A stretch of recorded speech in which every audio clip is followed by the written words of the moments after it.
Sup? Hey everybody, happy Monday. It's Monday! It's a Monday. I'm pretty sure it's Monday. It's Monday, right? I'm not crazy. You're crazy. Welcome back. We're here to learn about things and stuff and talk shit on assholes because that's what we do here. Welcome. Hi. Hello. Hello. Hi. Hello. Hello. Hi. Hello. Hello. I've already got the goal running. So if we would like to unleash the spice in which I consume spicy material, spicy shots.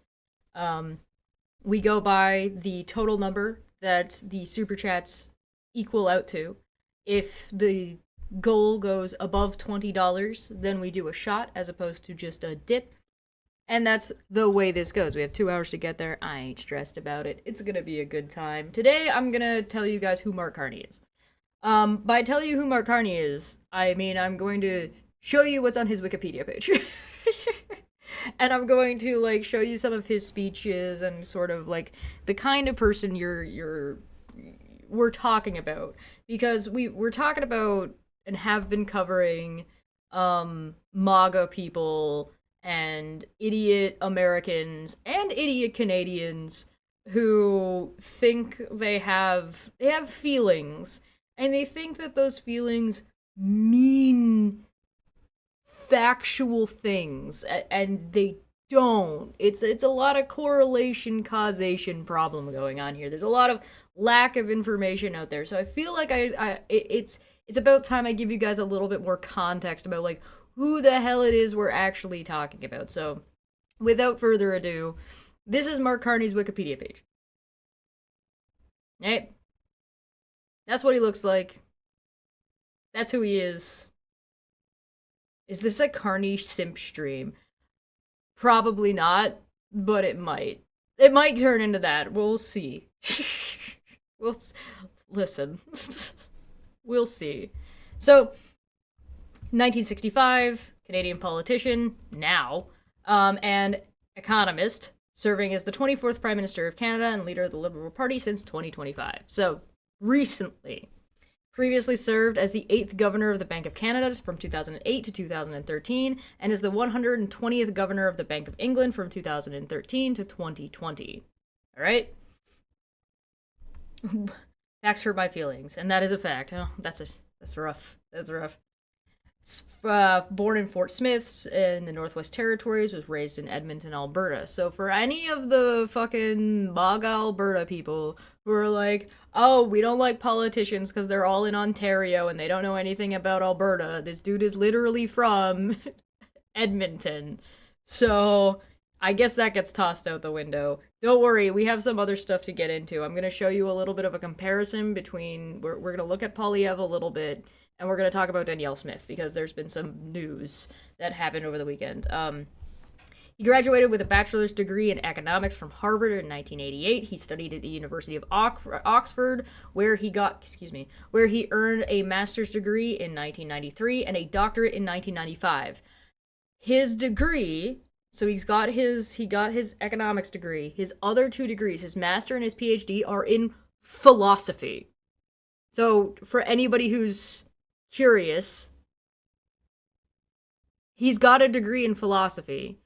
That matters to me. I don't know if that matters to anybody else on the planet. To me, I think that matters. Because if you're talking about philosophy, it means, and you're studying philosophy, it means you at least have some kind of understanding of an ethics system. It doesn't mean you adhere to one. It just means that you must have, like, covered ethics and business ethics in some capacity. So, I found that out after the fact. I was like, wait, this dude has a PhD in philosophy? Oh, that is a point in my favor. Now, I understand that is definitely like a personal thing, and I do not expect other people to give a shit, but to me, I'm just like, I love that. There is also a video of him floating around of during St. Patty's Day. He was doing like a walk outside and he was shaking people's hands and stuff. And somebody gave him a beer and he takes the beer and he puts it in his coat. And the beer was a Kilkenny. And I'm just like, is this man just aiming at me directly? Because I feel like I'm getting attacked. Anyway, so this is probably the worst part of his career is held various roles at Goldman and Sachs, and everybody hates Goldman and Sachs. Right? This is probably, at least historically, the worst thing about him. But if you're gonna be a career banker and economist, I don't see you going anywhere in that career if you don't work at Goldman and Sachs in the 90s. At some point in time. So I don't know a whole ton, and there isn't a whole ton of information about like what he participated in at Goldman and Sachs. So at least none that I could find. So I don't know how big some of his positions there, I think, are listed, but like what his actual like what he did is not clear yet to me. Maybe the information's out there and I just don't have it. Again, I would like to be also clear. I'm just a guy. I do art and I do commentary on the internet. So I am not an economist. I'm not a political science student. I'm not an educator. There are definitely other people you can take a look at if you're interested. Steve Boots is interesting if you're looking at covering Canadian politics and want to know a little bit more about Canadian politics. Another one I would recommend is, hold on, let me go find it. I followed him recently. Sir, where are you? What is your name? And why is it out of my brain right now? Todd Maffin. So you can search both of them on YouTube and find them and get some interesting perspectives that are more educated than mine. I am not traditionally educated. As long as he doesn't follow Kant's. Invite an economist and one of the philosophy people to come on and chat. That would be funny. Business ethics. Another conversation for another day. Alas, let us continue. Hello, welcome. Held various roles at Goldman Sachs before joining Bank of Canada as deputy governor in 2003. In 2004, he was named Senior Associate Deputy Minister for the Department of Finance in Canada. So, again, that was 2004, to be clear. That was during the Conservative Party's time in the sun, let's call it. In 2007, Carney was named governor of the Bank of Canada, where he was responsible for Canadian monetary policy during the global finance crisis. He led the Canadian Central Bank until 2013, when he was appointed as governor of the Bank of England, where he led the British Central Bank's response to Brexit and the early phases of the COVID-19 pandemic. After leaving central banking, Carney served as a chair and head of impact investigating at Brookfield Asset Management and as chair of the board of directors for Bloomberg LP. He was also appointed the United Nations Special Envoy for Climate Action and Finance. I will say that again. He was appointed the UN Special Envoy for Climate Action and Finance. Bruh. Carney also worked as one of many informal advisors to Canadian Prime Minister Justin Trudeau during the COVID-19 pandemic and was made chair of the Liberal Party's Economic Growth Task Force in September 2024. In January of 2025, he announced his intention to seek leadership at the Liberal Party of Canada, winning in a landslide victory in March of this year. I'm not too concerned about his early life and who his parents are. Blah, blah, blah, blah, blah. Financial career. 13 years at Goldman Sachs. He worked at their Boston, London, New York City, Tokyo, and Toronto offices. His progressively more senior positions included co-head of sovereign risk, executive director for emerging debt capital markets, and managing director for investment banking. He worked on South Africa's post-apartheid venture into international bond markets and was involved in Goldman's work with the 1998 Russian financial crisis. So, again, like I said, I don't know too much about the specifics of what went on and what his part in some of the more shadier sides of what Goldman and Sachs has gotten into. But he seems to have left Goldman and Sachs before a lot of that stuff really came to the forefront. So I am not 100% sure. I don't know. I don't. The answer is I don't know. That's just the positions that he held. So perhaps there's a little bit more to it than that. Origin stories, where we're going, we don't need origin stories. Yeah, I tend to not judge people based on where they live and who their parents are, unless you are clearly so heftily influenced by them that you make it so you can't ignore those things. So Elon Musk comes to mind as a very good example. His grandparents fleeing Canada because they were part of the Nazi Party to go live in South Africa's apartheid state, and then his mother still being a Canadian citizen, which is because she was born in Canada before they fled, is how he got his citizenship. And clearly the Nazi tendencies and ideology has permeated sort of who Elon Musk is, so it's very much, you can't ignore that. You can't ignore that. When you make it a part of who you are and make who you are everyone else's problem, it can't be ignored. In 2003, Carney left Goldman Sachs to join the Bank of Canada as deputy governor. 1 year later, he was recruited to the Department of Finance as senior associate deputy minister beginning in November 15th, 2024. November of 2024 to October 2007, Carney was the Senior Associate Deputy Minister and G7 Deputy in the Department of Finance Canada. He served under two finance ministers, Ralph, a Liberal, and Jim, a Conservative. During this time, Carney oversaw the Government of Canada's controversial plan to tax income trusts. Trust busting? At source. Carney was also the lead on federal government's profitable sales of its 19% stake in Petro-Canada. Governor of the Bank of Canada from 2008 to 2013. In October 2007, Carney was appointed as the governor of the Bank of Canada. He immediately left his position at the Department of Finance to become an advisor to the outgoing governor, David Dodge, before formally assuming Dodge's position on February 1st, 2008. Carney was selected over Paul Jenkins, a senior deputy governor who had been considered the front-runner to succeed Dodge.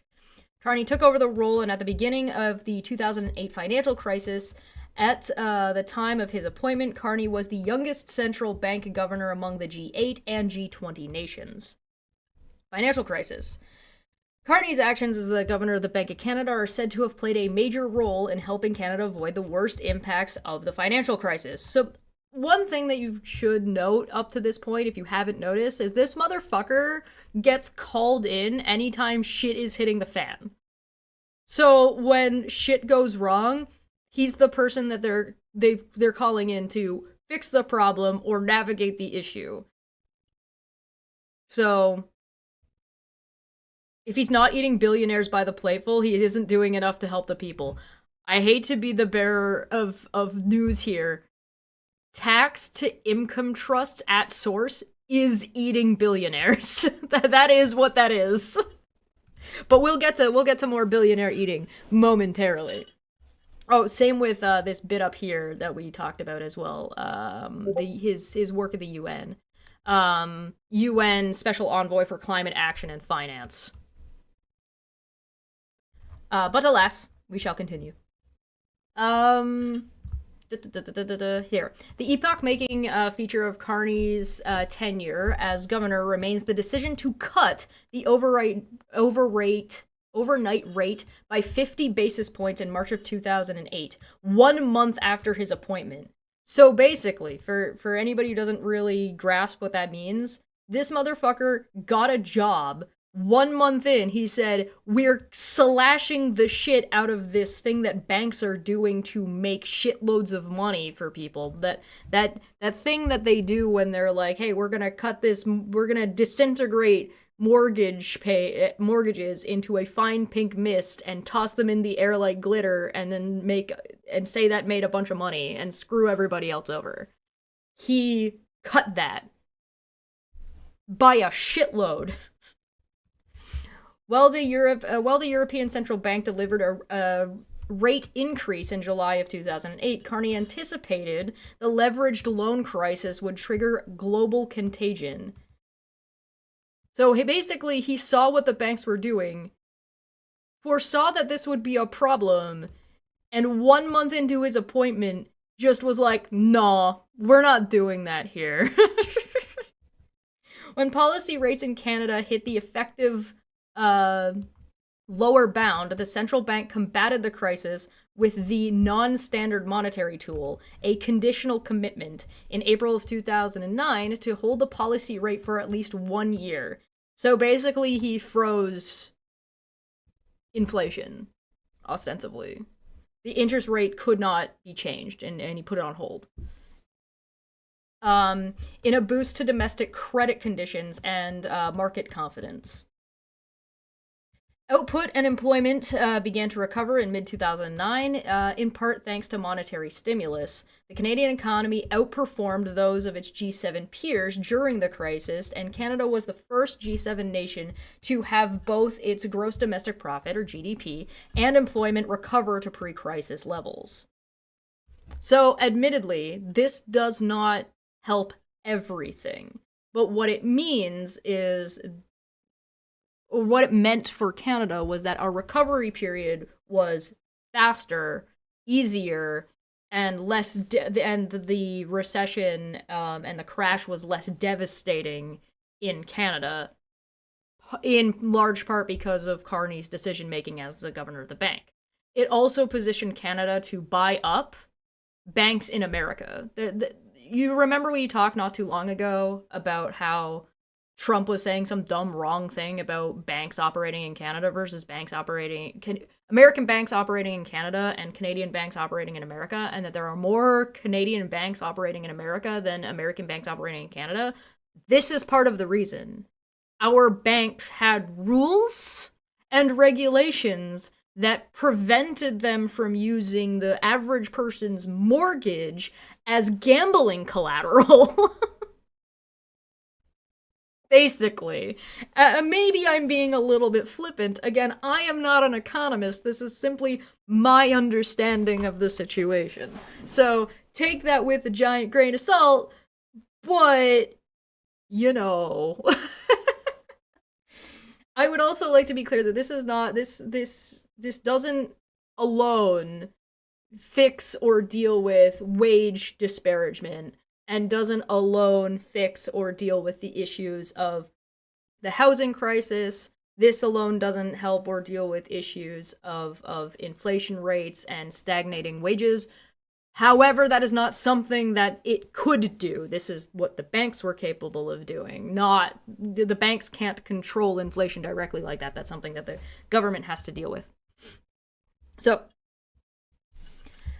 but this one piece of information from back in 2009 is, I think, should give conservative voters in Canada pause to want to know why the guy who's so good at economics isn't in the Conservative Party.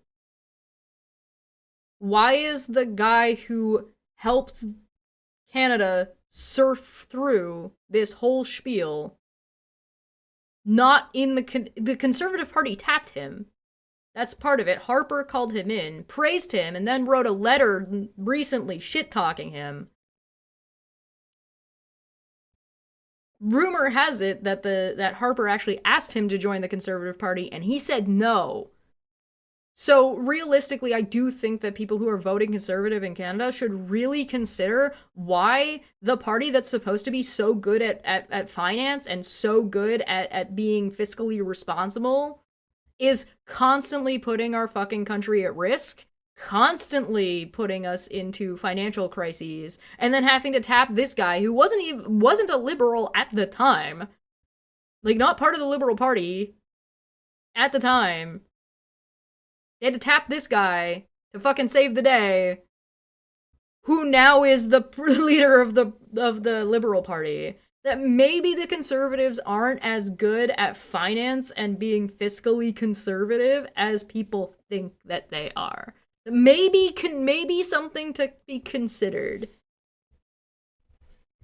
The Bank of Canada's decision to provide substantial additional liquidity to the Canadian financial system and its unusual step of announcing a commitment to keep interest rates at their lowest possible level for 1 year appear to have been significant contributions to Canadians' Canada weathering of the crisis. The commitment to ultra-low lending... I haven't even had any spice yet. The commitment to ultra-low lending rates, which, by the way, again, does not enable your billionaires, your classic billionaires, lend to a spike in housing prices and household debt. See? In April of 2012, Carney acknowledged that there were, quote, issues in some segments of the housing market, and some properties in Canada were, quote, probably overvalued, but he was not overly concerned. He stated low interest rates were not to blame, but the onus was on individuals who take out the loans, the banks, and the federal government's mortgage lending rules. Before Carney left for the Bank of England, there were calls to raise the rates as Canadians were holding record-level debt and the housing market was overheated. Unfinished Journey for 222 said, Hail Nero, Chesh, and Canadian common sense. Hey, let's go! So, that is a debate within, like, people who know more about economics than I do. I wouldn't be able to say one way or another. I can. Freezing low interest rates create inflation. Yes. And, right? It's one of those things where it's like, great. We've got something that we can pick on him for. Right? However, by the time this had reached a head, he was already gone. So, Canada's risk-averse fiscal and regulatory... put a pin in this. Put a pin in this housing market debt and where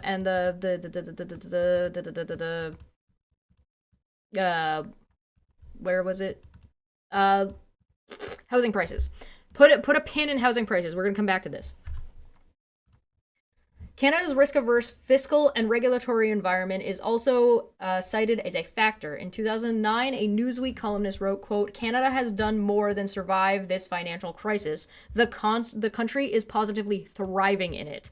Canadian banks are well capitalized and poised to take advantage of opportunities that American and European banks cannot seize. Like I said. Carney earned various accolades for his leadership during the financial crisis. He was named one of the Financial Times, quote, 50 who will frame the way forward, and the Time magazine's 2010 Time 100. In May of 2011, Reader's Digest named his editor of choice for Most Trusted Canadian. In October 2012, Carney was named Central Bank of Governor of the Year of year 2012 by editors of Euromoney magazine. In March of 2005, former Prime Minister Stephen Harper stated in a Conservative Party fundraising letter that Carney was not involved in daily management of Canada's economy during the global recession, and Carney was, quote, undermining former Finance Minister Jim's legacy. Yeah, that's already been fired back on, so I don't know if we're gonna get to that today, but like I said, Harper taps him, takes it, like, uses, is perfectly fine to use him and then throw him under the bus later, because he's a petty bitch. And also laughably corrupt. Like, Stephen Harper has done a lot of damage to Canada. Like, and, like, not just from, like, and I don't mean that in a vague way. I don't mean that in a way that is like, oh, I disagree with his policies. No, I mean that he has literally done damage to, like, our ecosystems and has done irreparable damage through like, particularly in conservation, as well as, like, if I'm not mistaken, did he not delete a bunch of fucking, like, climate and weather information that was being stored, and he's like, yeah, we don't need it, and was like, it fucking just deleted it. Yeah, if I'm remembering correctly. And it was like just chaos. Just, he's a nightmare. Anyway, international organization membership. Carney was the chairman of the Bank for International Settlements Committee on the Global Finance System from July 10th until July 2010 until January 2012. Carney was a member of the Group of 30, an international body of leading financiers and academics, and the foundation board of the World Economic Forum. Carney attended the annual meetings of the Bilderberg Group in 2011, 2012, and 2019. He absolutely gutted research libraries, yes. Harper was the one who imported American hyper-partisan politics. Yeah. Yeah, he definitely did not do anything to help with that. On November 4th, 2011, Carney was named chairman of the Basel-based Financial Stability Board, which coordinates international financial regulatory authorities. In a statement, Carney credited his appointment to the, quote, the strong reputation of Canada's financial system and the leading role that Canada has played in helping to develop many of the most important international reforms, end quote. Oh, he's humble. Maybe. The 3-year term was a part-time commitment, allowing Carney to complete his term at the Bank of Canada. While there had been no indication of his priorities as chairman, on the day of his appointment to the board, published a list of 29 banks that were considered sufficiently large as to pose a risk to the global economy should they fail. At his first press conference as chair of the FSB in January 2012, Carney laid out his key priorities for the board. Carney's team ended in 2018 while he was in his next post at the Bank of England. Governor of the Bank of England 2013 to 2020. On November 26, 2012, Chancellor of the Executure George Osborne announced the appointment of Carney as the governor of the Bank of England. He succeeded Sir Mervyn King on July 1st, 2013. He was the first non-Briton to be appointed to the role since the Bank of England was established in 1694. Jesus Christ. I do appreciate that it's a Canadian who ends up being the first non-British person to have the role. I think there's something amusing about that to me, and maybe that's just me. Thank you for your efforts. I salute ye. Thank you for joining us. Exchequer? Is that really? I mean, that is how Czech is spelt in Canada. Sure. Exchequer. I'll take your word for it. The Bank of England was given additional power from 2013, such as the ability to set bank capital requirements. Before taking up the post, Carney had already indicated disagreement with the Bank of England's Executive Director of Financial Stability, Andy, specifically on leverage ratios and bank breakups. He has been quoted as saying that Andy does not have, quote, a, quote, proper understanding of the facts on bank regulation.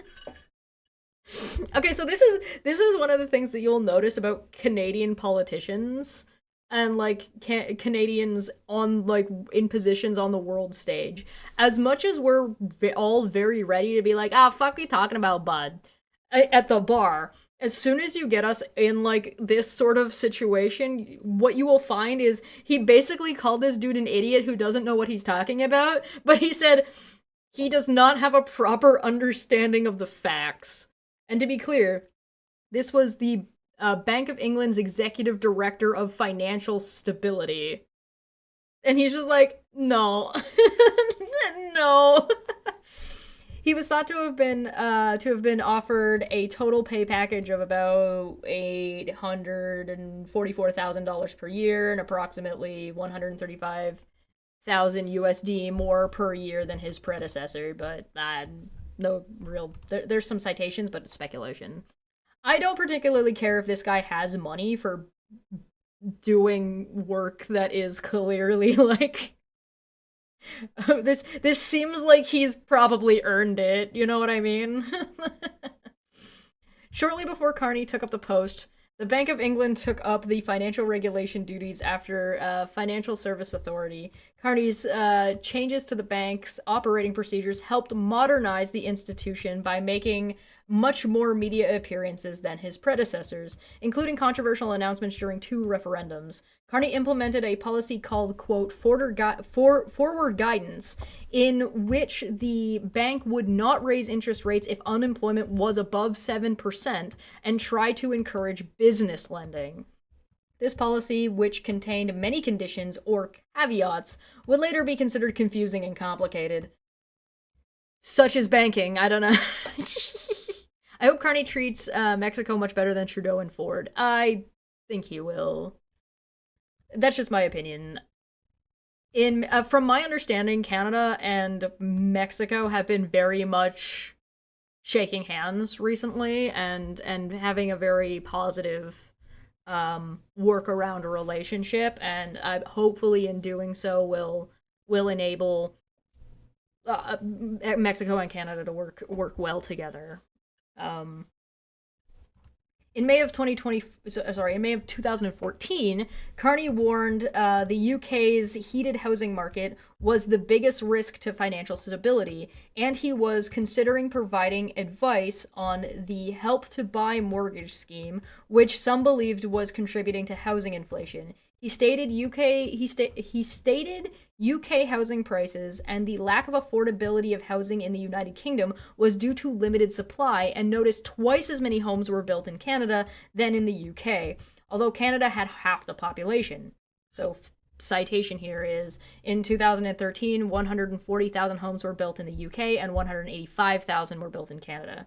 Carney stated foreign cash buyers in the London market were beyond his control, but he believed they did not pose a significant threat to the rest of the country. Carney assured the public the bank was monitoring raising property prices and large value mortgages to avoid debt overhang, destabilizing the economy.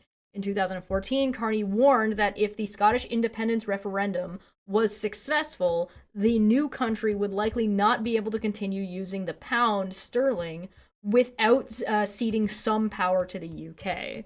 So you'll notice here he's not saying, listen, don't not be independent, but you need to be aware of this. And if you do this, you're likely going to lose out in some capacity. In 2015, Carney changed the number of yearly interest rate meetings from 12 to 8 and ordered minutes to be published during the announcements. I mean, that's cool. That's transparency, in my opinion, but...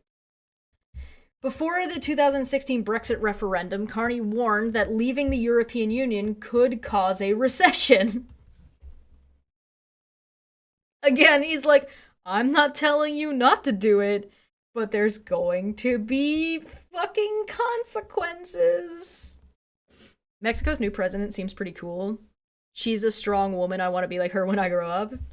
Yeah, I've seen some stuff from her that I think has been impressive.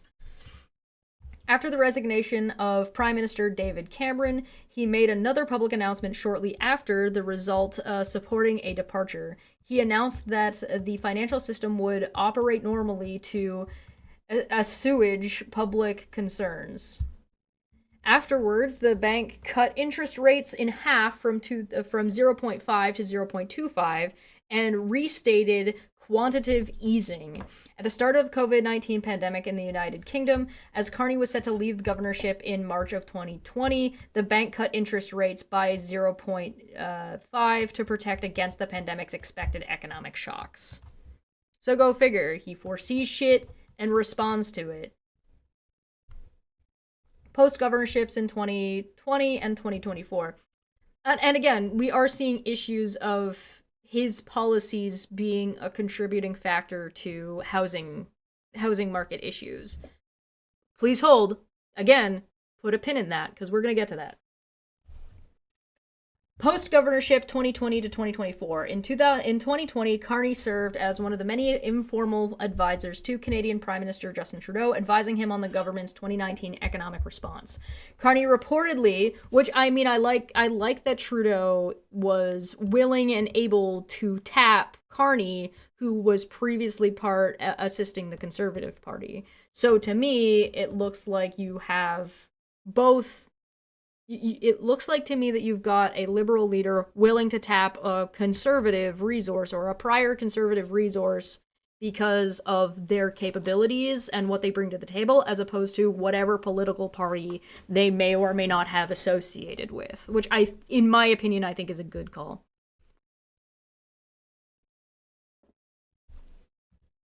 Due to this, Carney was... I jumped too far ahead. Carney reportedly advised Trudeau on Canada's response to the COVID-19 pandemic, with Trudeau looking to Carney to help Canada get out of its recession. Due to this, Carney was speculated to potentially become the Minister of Finance, and later Canadian Prime Minister if Trudeau resigned. In October of 2020, Carney was vice chairman at Brookfield Asset Management, where he led the firm's environmental, social, and governance and impact fund investment strategy. In February of 2021, Carney retracted an earlier claim that 600 billion Brookfield Asset Management portfolios was carbon neutral. He had based his claim on the fact that Brookfield had a large renewable energy portfolio and, quote, all the avoided emissions that come with that, end quote.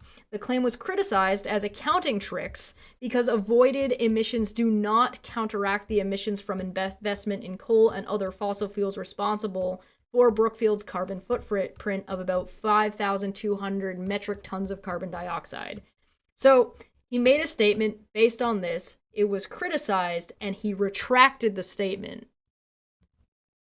He didn't double down on it. He didn't try to demand that people view it from his way. He didn't play semantic games. He was just like, yeah, you know what? Fair. And retracted the statement. Go figure. In 2020, Carney launched the Task Force on Scaling Voluntary Carbon Markets, an initiative to increase trading of voluntary carbon offsets, with Bill Winters as group chief executive. The TSVCM, fuck your initials, is sponsored by the Institute of International Finance. Task force members included more than, quote, 40 leaders from 6 continents with backgrounds across the carbon market value chain, end quote, including representatives from the Bank of America, BlackRock, Bloomberg's New Energy Finance, BNP, BP, Boeing, Goldman & Sachs, Tata Steel, Total, IHS Market, and LSE. In a December 3rd, 2020 Financial Times article, Carney said that the voluntary global carbon offset market was an imperative to help reduce emissions. The Times article cited Carney saying London would likely host the, quote, new pilot market for voluntary carbon offsets that could be, quote, set up by December of 2021. So what you have is an economist who has been working on and has been trying to drive the international financial market towards renewable energy and reducing carbon. He's been fighting climate change. he's been this motherfucker has been in the background in the finance world, convincing and moving and trying to move major money and markets away from carbon and into renewable and carbon neutral energies. For decades, apparently. In February of 2021, Carney joined the board of fintech company Stripe. Carney helped launch the Glasgow Financial Alliance for Net Zero being a carbon thing, at COP26 in Glasgow in November of 2021. He acts as the group's co-chair. Since 2022, Carney has also been an advisor to Watershed, a climate tech company founded by Stripe alumni that proposes to be, quote, the platform companies need to succeed in the climate economy, end quote. He's definitely good in a crisis. It seems that way. Hey, Landon. In August of 2023, Carney was named by Michael Bloomberg as chair of the new board of directors for Bloomberg LP as part of a broader reshuffle of the company's leadership. In September of 2024, Carney became a special advisor and chair of the Liberal Task Force on Economic Growth. Shortly after the appointment, it was revealed Brookfield Asset Management had solicited the federal government for $10 billion in funds as part of a $50 billion Canadian-only asset fund. Carney did not need to follow standard ethical disclosures mandatory for prime ministerial advisors because he was employed by the Liberal Party rather than Prime Minister's office. So basically, he followed the law. In December of 2024, Carney advised shareholders in Brookfield to approve moving the company's headquarters to the United States. So when you see that in political ads, when the fucking Conservative Party is like, oh, he moved his company to the States, this is what they're referring to. He advised shareholders. Political beginnings. According to Carney in 2012, Canadian Prime Minister Stephen Harper asked Carney, who was the governor of the Bank of Canada, if he would join the Conservative government as the Minister of Finance. Carney declined. Again, I would like to point out, you have somebody who is called on in a crisis regularly to get shit done and get shit saved and get shit on the right track. You have the Conservative Party asking this expert in finance and international commerce to join the fucking Conservative Party, and he said no. Regardless of whatever party Carney is part of now, he did not want to be part of the Conservative Party, particularly in relation to Stephen Harper. And I think that should probably tell people who vote conservative something, anything. Please, I beg you, could you pay attention to anything for 30 seconds? Good God! Ugh. Carney declined, stating in a February 2025 interview with the CBC that he felt, quote, it wasn't appropriate, end quote, for him to proceed with the offer because he felt he had no right to, quote, go directly from being governor to elected politics. Elective politics. Carney was approached by a Liberal Party to run for leader in their 2013 election leadership. He ultimately declined to do so. He was prepared to step down as governor of the Bank of England. As he prepared to step down as the governor of the Bank of England, Carney was appointed as the United Nations Special Envoy for Climate Action and Finance in March of 2020.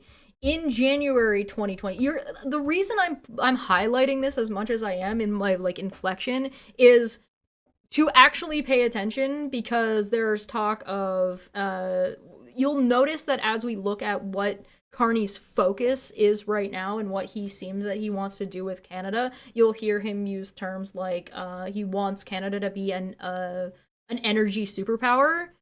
And there are talks of pipelines and discussion of mineral shipping and resources in that regard. I think that it is important to highlight his history unmitigated, but he's not forced. It's not a PR move to be interested in climate change and climate science and wanting to drive things in that direction from the stuff that he's been working on, right? There's no political gain for him prior to this to do this. So if conservatives paid attention, they wouldn't be conservative, you know. Tautology. There's I just think it's interesting, especially with the direction he's long-term versus short-term plans that he might be having going forward. But we'll get to that. In January of 2020, UK Prime Minister Boris Johnson appointed Carney to the position of finance advisor for the UK presidency of the COP26 United Nations Climate Change Conference in Glasgow. So again, this dude has worked for various political parties At that time, the conference was scheduled for November 2020. It was later postponed to November 2021. In 2021, Carney spoke at the Liberal Party Policy Convention, declaring his support the party, I'm assuming for the party, but stopping short of pledging to run under its banner. Later that year, he ruled himself out as a candidate in the then speculated 2021 federal election, owing to his COP26 commitments. Carney endorsed Catherine McKenny's candidacy for the mayor of Ottawa in the 2022 mayoral election. In October of 2023, he endorsed the UK Labour Party's shadow councillor Rachel Reeves to be the next chancellor of the, Exchequer. In a video following Reeves' speech at the Labour Party conference that year. Following Labour winning the 2024 election, Carney was part of a task force which saw the creation of the British National Wealth Fund.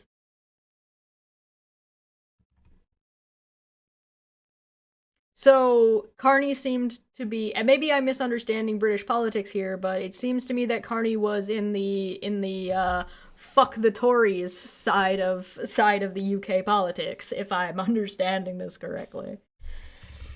On September 9th, 2024, Carney was named by Justin Trudeau to chair the Liberal Party of Canada's Leaders Task Force on Economic Growth. His name was briefly mentioned upon the resignation of Chrystia Freeland as a possible candidate for finance minister in Trudeau's ministry. Leader of the Liberal Party 2025 leadership election. Okay, so now we're getting into, like, what's he been up to? What has he done since he was put into the prime minister's chair, right? On January 16th, 2025, Carney officially announced that he was running in the 2025 Liberal Party of Canada leadership election. Carney also announced that he stepped down from all executive boards and advisory positions that he was a part of in order to focus on his leadership campaign. By February 9th, his campaign had raised more than $1.9 million in donations from over 11,000 people and received endorsements from 66 Liberal caucus members. Carney won on the first ballot with over 85.9% of the vote, making him the leader of the Liberal Party. His margin of victory surpassed Justin Trudeau's in 2013's margin, winning all 343 electoral districts. On March 14th, 2025, 5 days after winning the leadership election, Carney was sworn in as the 24th Prime Minister of Canada, along with the 30th Canadian ministry. Upon taking the oath of office, he became the first Canadian Prime Minister born in any of the territories and the third born west of Ontario, after Joe Clark and Kim Campbell. He is the second Prime Minister to have a PhD, after William Leon Mackenzie King. Additionally, he was the first to have never served in a prior elected office, and the first since John Turner to not be sitting in the House of Commons at time of appointment. In his first act as Prime Minister, Carney signed a Prime Ministerial directive to end the consumer carbon tax by April 1st, while ensuring that April's carbon rebate continues. So he's ending the tax but still providing the rebate to people, as of right now. The directive was affirmed. Before we go on, April said, "I'm not sure Carney loves the climate so much as he recognizes the future of energy is in renewables. Does it matter?" I don't mean to pick on April, because I think you're right. I think it's a fair thing to question, or a fair thing to point out. The answer is, we don't really know, right? We don't know what his personal true in his thoughts are. Like, does he care about the trees? Who gives a shit if he cares about the trees? This is like a thing that liberals do that fucking sucks.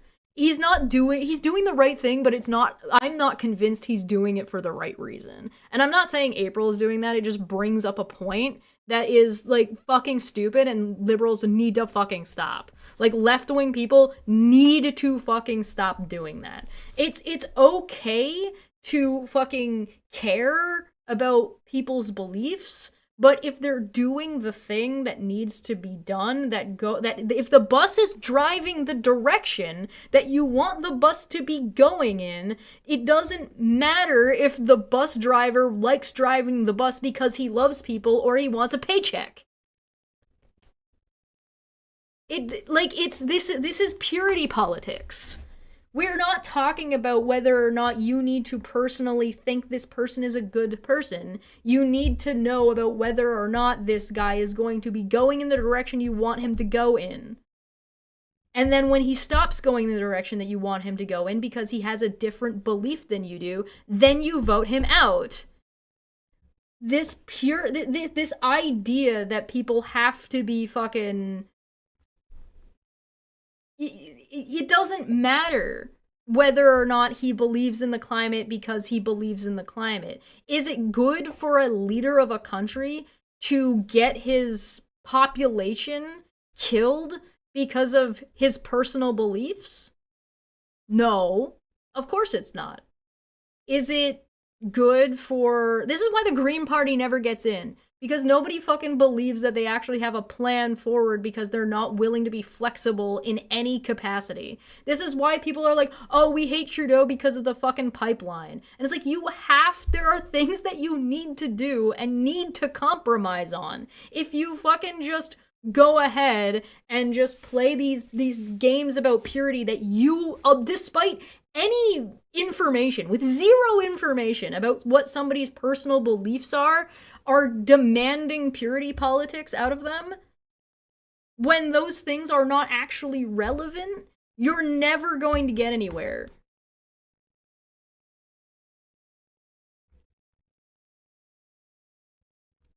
You're never going to get anywhere.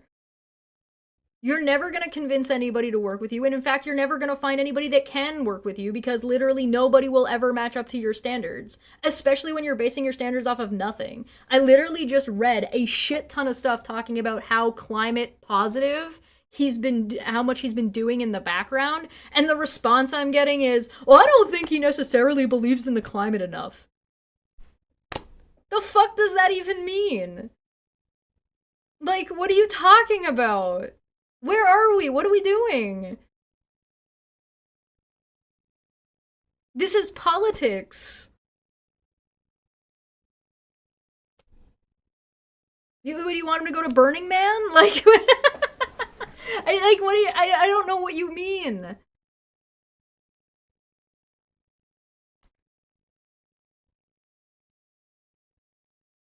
Like, what's the point? Seriously, what's the point? This is such a problem. If you want to have like a conversation about morals and what is morally good for a country to do, then you're having a very different conversation than, is it morally right for the president of Ukraine to kill a bunch of civilians?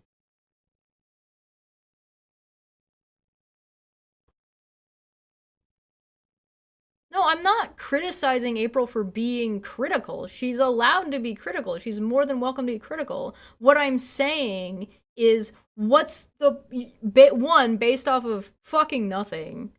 Two, purity politics. You can be critical, but like, have fucking understand the conversation we're having. Right? Like, be critical of Carney. Did I not criticize Carney during this? Did I not do that? Did I not say there are issues and a consistent problem where every time he seems to do something in banking, it enables inflation? Did I not? Is that not critical? No? But at least I'm on fucking topic. I'm not doing a purity test.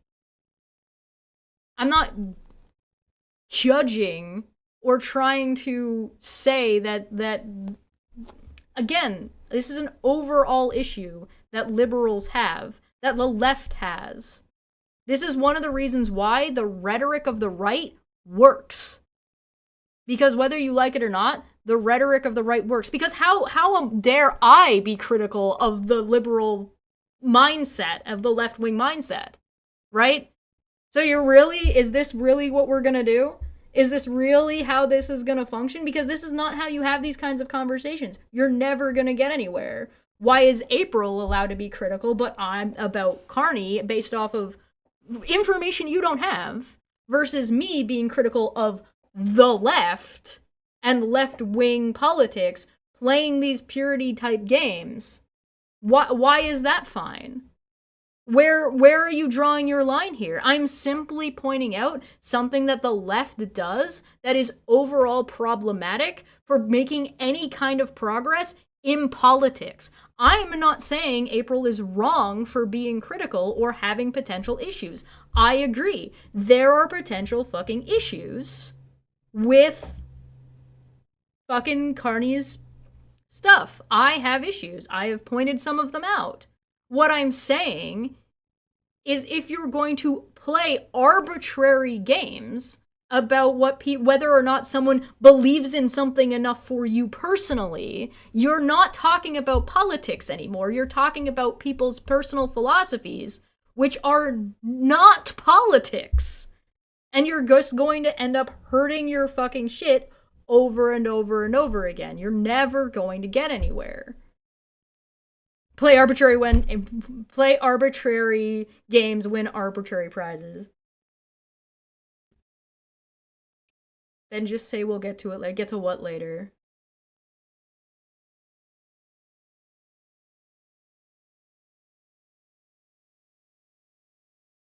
And like, listen. There's no fucking. Again, to be clear, I'm not saying April. Did you not hear what I said? I'm not saying April's doing this, but it has brought up this issue that the left wing has. If you're going to talk about this. And again, I will repeat, I'm not saying April is wrong for having this criticism.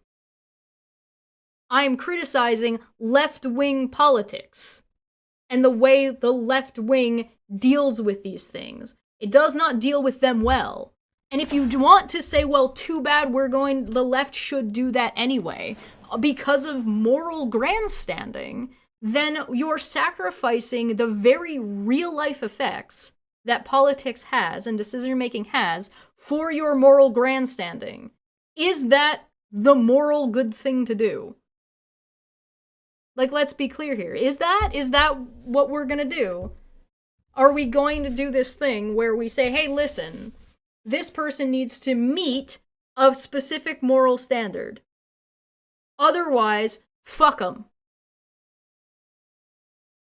Even if they're driving the bus in the direction you want the bus to go in. Because if you shoot the bus driver, the bus isn't going anywhere. And this is why, again, whether or not you agree with it or not, it doesn't work.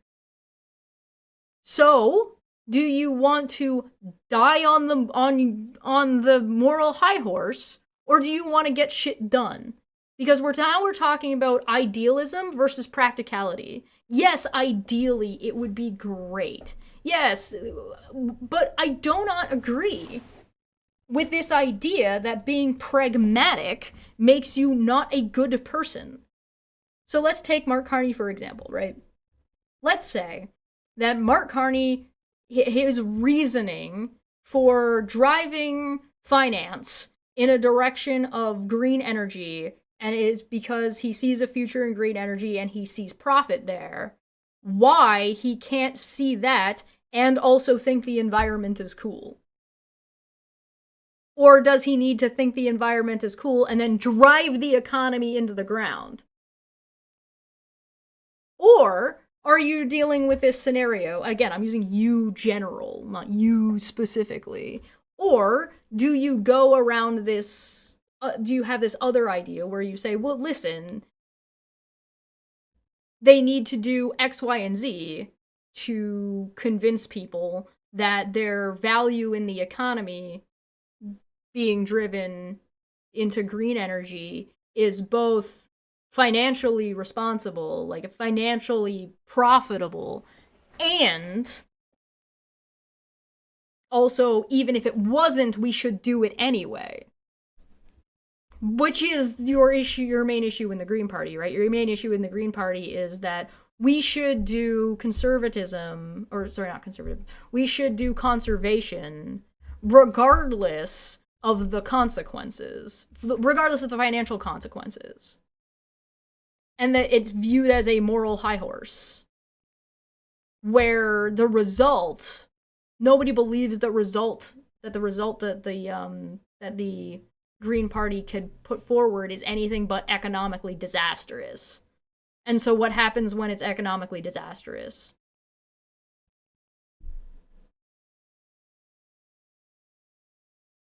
I mean, good. I agree. You shouldn't blindly follow. Nobody's saying that. Nobody's saying you should blindly follow Carney. Nobody's saying that. Well, if there are people saying that, they are wrong. You shouldn't do that. I agree. Absolutely, you should not be doing that. You should absolutely be critical one way or another. Right?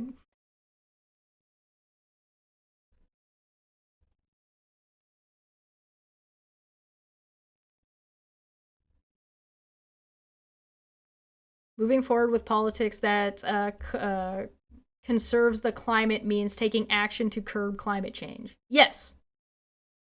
And if you want to convince people, and if you want to convince money to make those changes, then you need to be pragmatic about it.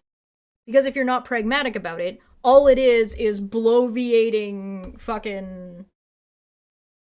there's no action. And if there's no action involved, then it's meaningless. Right? You can talk about how great the climate is. You can talk about, hey, listen, I want more conservation in my local area. So let's say Ontario, right? What does that look? What actions do I take to make that better? What policy would I agree with? Well, one of the things that I would want to do immediately is fucking get rid of Nestle. And I think we have a great opportunity to fucking do so. But you know who's not going to do that? Doug Ford. You want to know why Doug Ford isn't going to do that? Because he's a fucking asshole. And the only way to get him to do that would be to get enough people on board to yell at him to do it. Does that mean I'm not going to try? I will certainly try. How successful I'm not going to preemptively give up because I think that it won't be likely to succeed. Right? And it wouldn't be up to me to decide how Nestle is removed, because you can't just cut shit off. This is why, listen, I don't generally agree with pipelines, but I can understand that a pipeline might be one step in the short term, might be a step that needs to take place to enable this move in this direction. Right? And I still think stuff like that still needs to go through and be approved by First Nations people if you are going through their space. Right?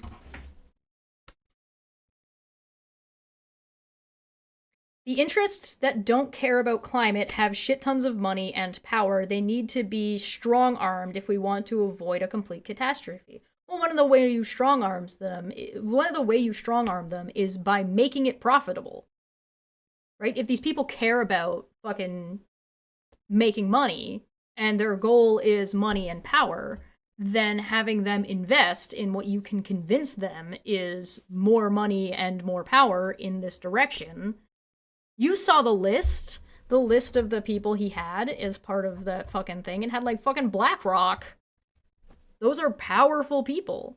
BP, Boeing, he is able to convince, in some capacity, these groups that are otherwise unfeeling corporations to value carbon emissions. That matters. Yep. Oh yeah, for anybody who doesn't know, the election was called on Sunday. So Carney has called an election for April. Sometimes you need to take half a step backwards to enable you can get 2 steps forward. Well, and it depends on whether or not you even view it as a step backwards, forward, sideways, adjacent. There is a path forward. You can't just be at the end of the path. It takes steps to get there. So, and like the same thing is with, it applies to everything. It even applies to civil rights, which fucking sucks. But sometimes you have to get these people before you can get these people the rights that they deserve and they should have. Idealistically, you shouldn't do that, and you shouldn't have to do that. But practically, you have to acknowledge that we live in a society and there is money and power and the flow of global economics. So if you can't, like, and admittedly, it can be really hard to grasp. It can be really, really difficult to understand why, for example, Canada would want to build an oil pipeline from Alberta to Quebec, and it's arbitrarily picking provinces out of my ass, to transport that oil across the country, right? That might seem like a massive step backwards when what you want is the country to move towards green energy, but sometimes you need to make this easily available and cheap in a way that will allow you to move away from it as you invest in X, Y, or Z, because these investments have to bear fruit before you can chop down the other fruit tree that you have. You can't chop this fruit tree that you have, that you are consuming fruit from, and then plant the seeds for your next fruit tree. You have to grow this fruit tree first, otherwise you will starve and you will die because you have no fruit.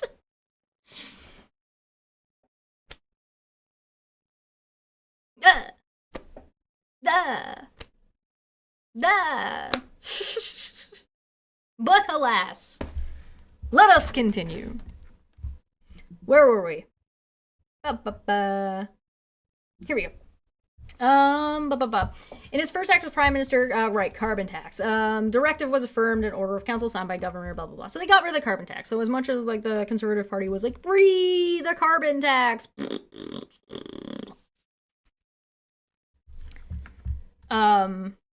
Red Cedar said pipelines are generally safer than transport by rail or truck. Well, and then there's, like, is there a net positive to be gained by not transporting via truck and yada yada yada. There's like a whole, it's complicated.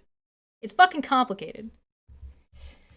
Carney's first foreign visit were to France and to the United Kingdom on March 17th to strengthen mutual security and sovereignty. So this is interesting and might be a little bit more interesting than people are ready for. France is, as of, like, if not as of beforehand, definitely as of the whole Trump and JD Vance embarrassing the fuck. They are still saying about the carbon tax. Yes, they are.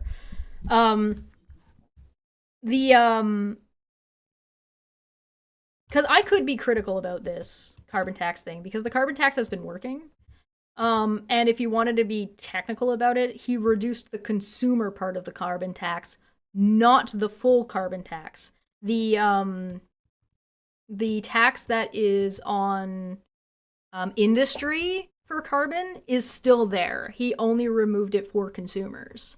So I think that's an interesting step, and you could view that as dishonest or as a side step when he's like, I'm getting rid of the carbon tax, but then he only gets rid of half of it.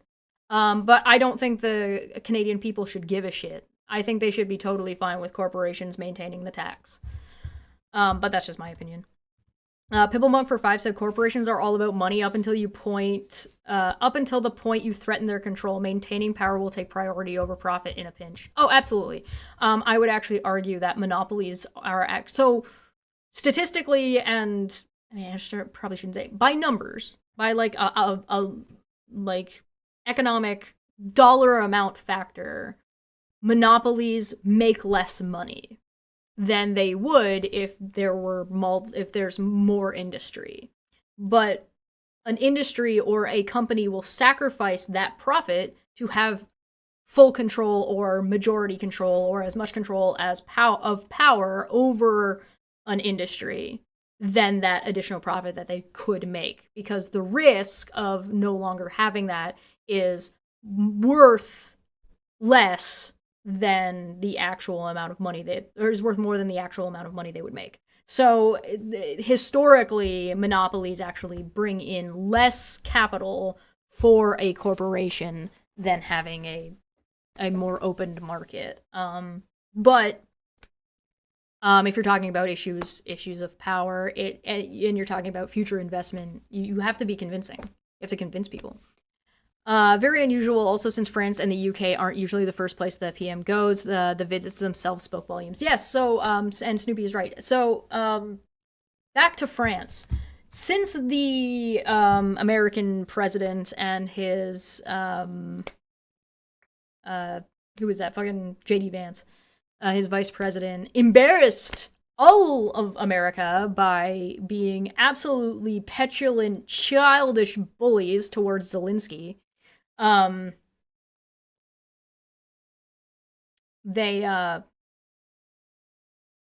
France has seemed to have come out as incredibly predominant in leading support for Ukraine, as well as support for the Danes, in sending support to Greenland, military support to Greenland after Donald Trump's statements about taking Greenland by military force, as well as in organizing, and organizing an emergency meeting of everybody except for America, in support of Ukraine. And so it's very interesting to see France coming out as what they might end up looking like is a military superpower, maybe not superpower, but definitely a leader in this reshuffling that we're seeing of like the quote unquote world order. So that's very interesting. Carney having the foresight to go to France, I think, is not to be understated. Trudeau was there when they did their emergency meeting and has positive relationships and has done a lot of groundwork to have a lot of positive relationships and free trading. Carney acknowledging France's and Emmanuel Macron's predominant force that he seems to be on this in this current scenario, I think is fantastic, and I think very smart. Traditionally, the prime minister has always gone to America as their first visit, and Carney has made it clear that he is straight up refusing. Like, he has no intention of meeting and talking to Donald Trump, unless certain conditions are met. And those conditions and those caveats are that he acknowledges Canada's sovereignty, he stops being so fucking rude, and he lifts the tariffs. And he said until those things are done, then they can start having a conversation about trade and negotiating and making coming to some kind of agreement. But until those things, he's just not dealing with them. And I think that's, if you look at it from like the way any therapist will tell you how to deal with a narcissist, you cut off their supply, which is what is happening. You're seeing the world isolate America and just being like, we're just not dealing with you. You cut off their supply, and then you set boundaries and conditions, and until those things are met, fascism is not pragmatism. Correct. You would not do fascism if you were pragmatic. Yes.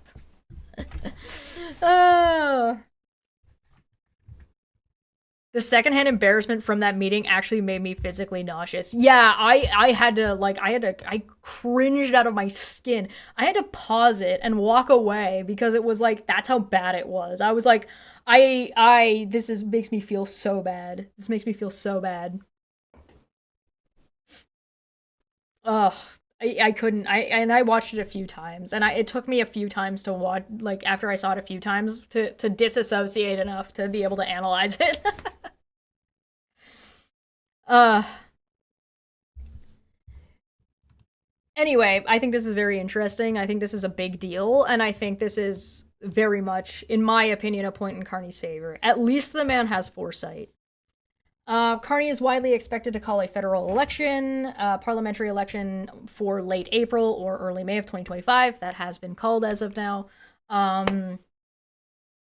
ahead of the required election date in October. Yeah, so we were going to have Canada already had election set up for October regardless. So there was already an October election set because Trudeau's government was at the end of their mandate. So at the end of their mandate, there was going to be a dissolve and an election in October. He's calling it early. The Liberal Party announced that Carney would contest the riding in Nepean, located in Ottawa, in the election ridings in Alberta. Ridings in Alberta had been floated, given his personal connection to the province, particularly Edmonton, as were safe Liberal seats in Ottawa, Toronto, and Ottawa. On March 23rd, Carney visited Governor General Mary Simon and asked to dissolve Parliament and call the election for April 28th. And so there's some interesting things in here that are related to like where he's gonna run. And if you look at a map, he's actually running right above where Poilievre sits. So Poilievre's district is here, and Carney's district kind of like dips in a little bit and is right there that he's running for. So they're like side by side, and I just think that's a little funny. But views. During the 2023 Global Progress Action Summit, Carney advocated for progressives to build healthcare, infrastructure, schools, opportunities, sustainability, and prosperity.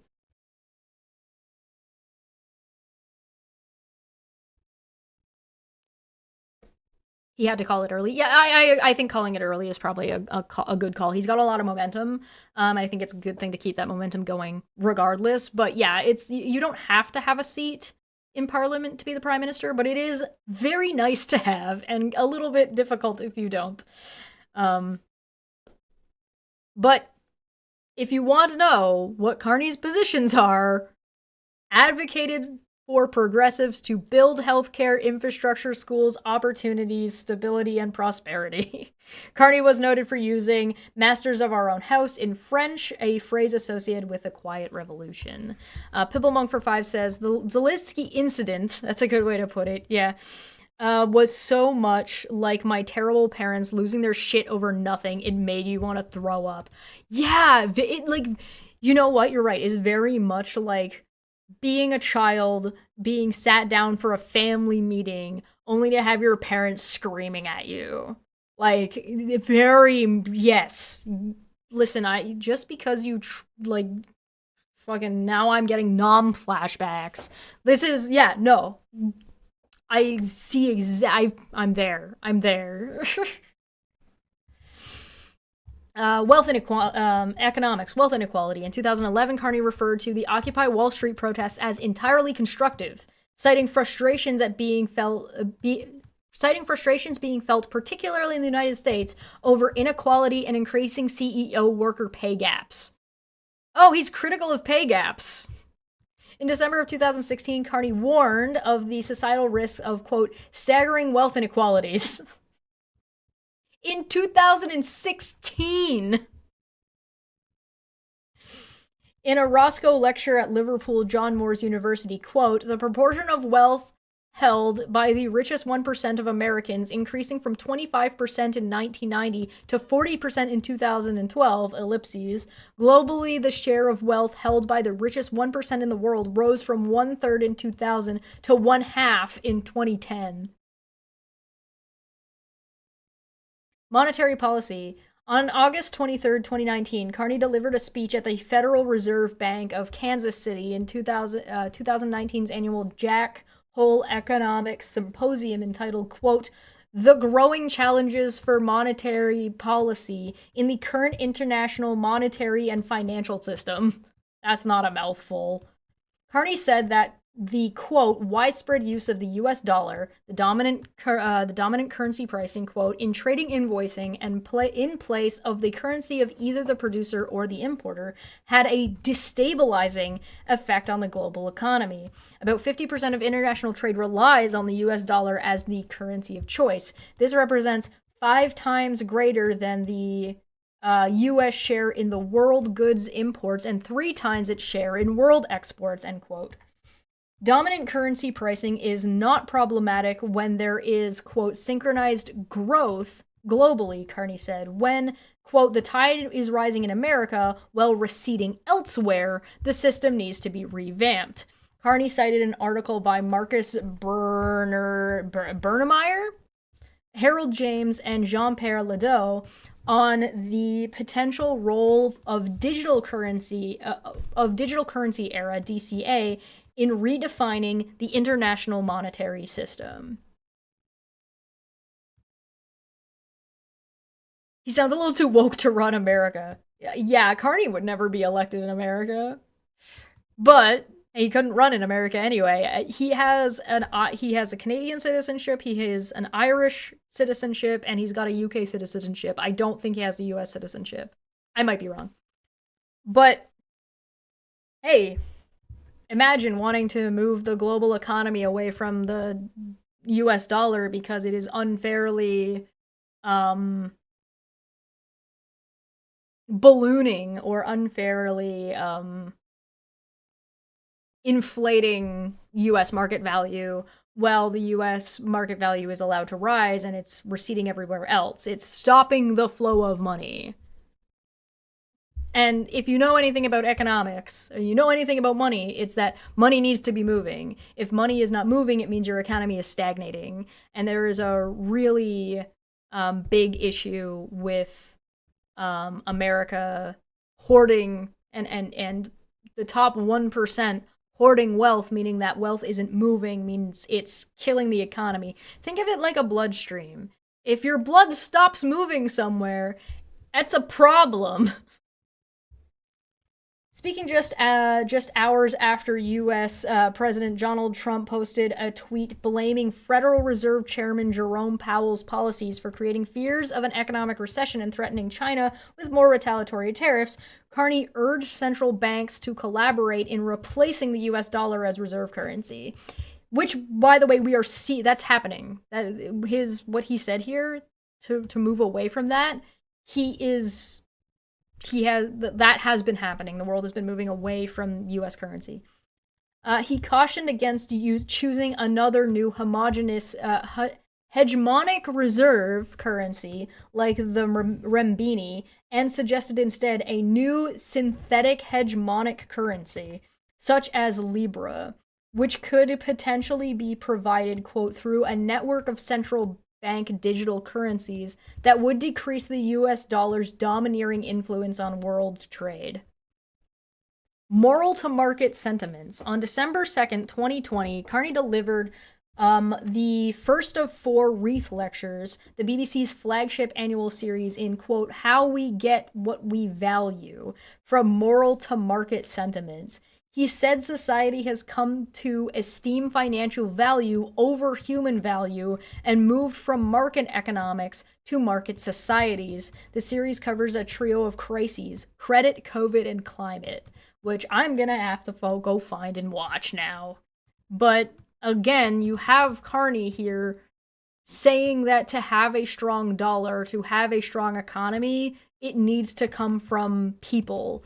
You can't have an economy that is poisoning or sacrificing or squeezing the people who give the economy value in the first place.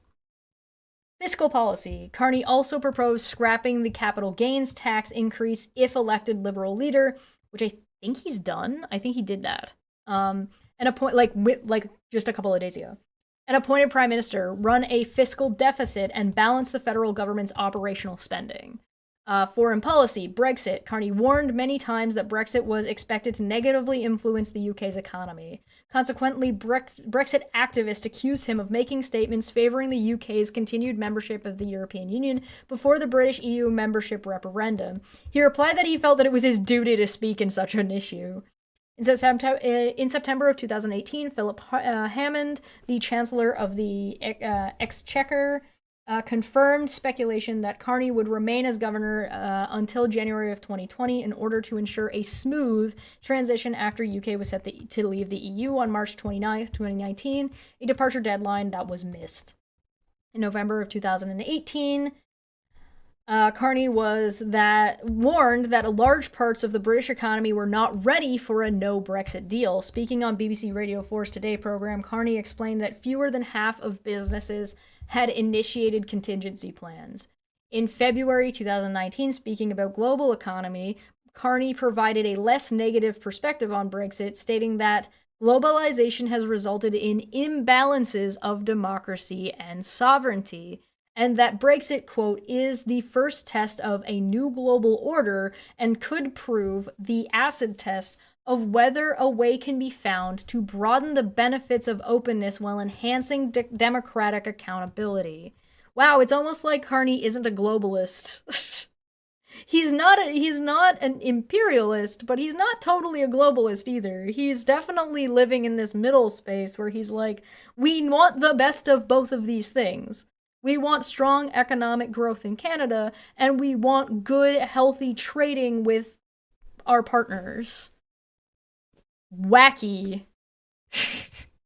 Carney also said that the increase in the perspective that a no-deal Brexit is likely to, quote, is evidenced by betting odds and financial market asset pricing, resulting in the UK now having, quote, the highest FX forex exchange implied vitality. That's not vitality. That says volatility. There we go. Volatility, the highest equity risk premium, and the lowest real yields of any advanced economy. NATO in 2025, Carney promised to send 2% of Canada's GDP on defense, the NATO target by the end of 2030. That is an ongoing thing. Yep, no change there. Kanzuk. During the 2025 Liberal Party leadership race, in light of aggressive actions taken by the United States under the second presidency of Donald Trump, Carney said that he supported deepening relationships with fellow Commonwealth countries, Britain, Australia, and New Zealand. Canada now has a deal with Australia for some very advanced surveillance that is directed and aimed to our northern borders. Environmentalism, climate change. Carney has often advocated for environmental stability. He was appointed as the United Nations Special Envoy on Climate Change in 2019. In March of 2021, Carney stated that in Canada there is a huge economic opportunity.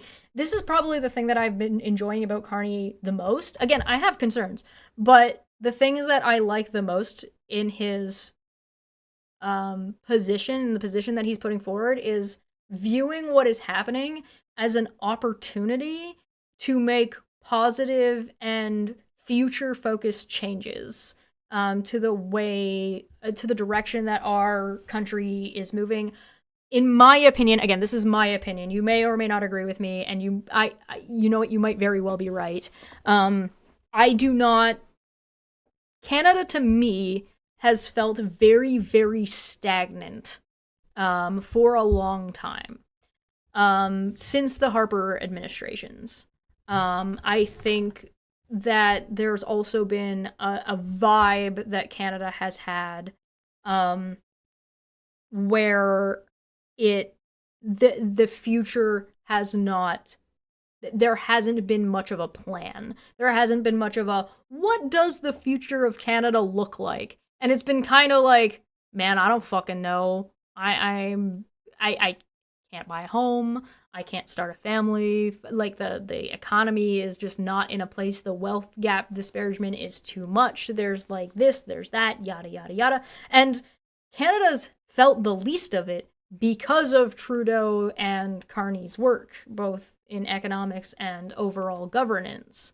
And so, like, I can only imagine how bad it must feel in America if we didn't even get hit as hard, right? Because of successful government stopping that from happening.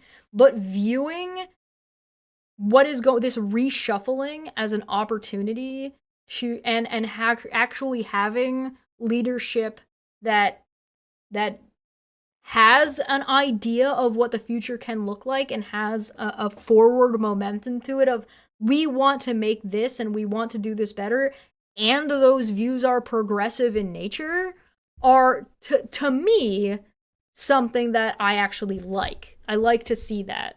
I want it to come to fruition, so again, hedge your bets and say, like, listen, it's great that he's saying all this, but how is he going to do that, and in what way is that going to happen, is very slow your roll. Don't get on the fucking wagon too hard just because he said some nice words.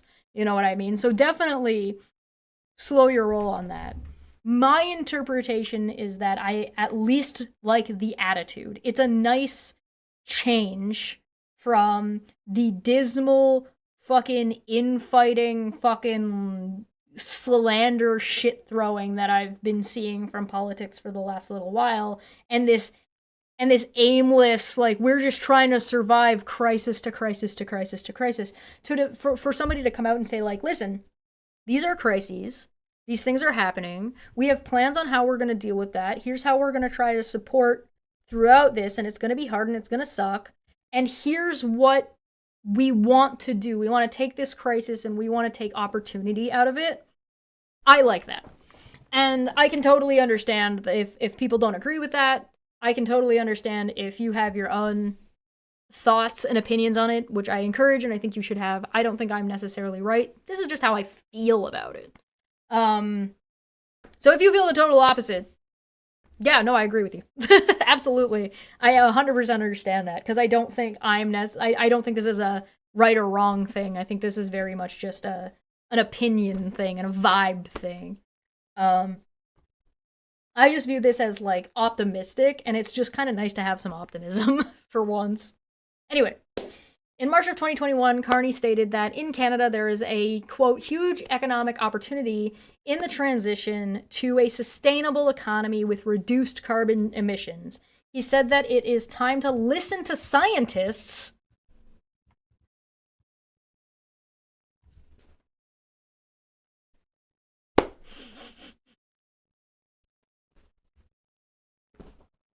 I mean, Jesus.